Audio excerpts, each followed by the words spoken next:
सुधीजने भारत रे विश्वकवि रवींद्रनाथ ठाकुर साहित्य 1913 मसीह साहित्य पाई प्रथमे नोबेल पुरस्कार पाइथिले गीतांजलि पुस्तक पाई।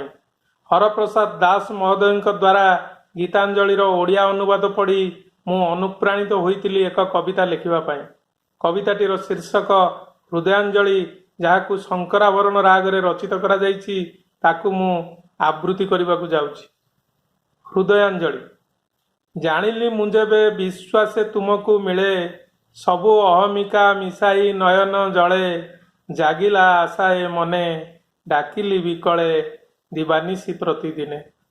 हृदय तंत्रीर वेदना नपारी सही, प्राणर ठाकुर आसीथिल दिने धाई, गाइबाकू तुम गान हजिगली काहीं से रूपरे रखी ध्यान।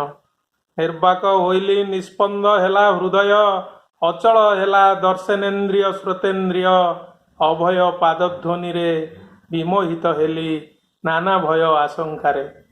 पुनर्बार आउ आस नाही प्रियतम, अधीर हुई बारंबार प्राण मम, तुमरी महक माखी करुथिबी कर्म नीरवे रही मु साखी। गाउथिबी नाम बारंबार जन्मांतरे, दया कर प्रभु तुम करुणा बारीरे, आशा होई नाही पूर्ण शुणिबाकू सेही मीणास्वन प्रतिदिन। भक्तर क्रंदन तुमे सही पार नाही, पासे थाओ बोली व्यथा भरा देखा देई, हृदयटा नहीं जाई अपूर्व पुलके मन सदा झुरु थाई।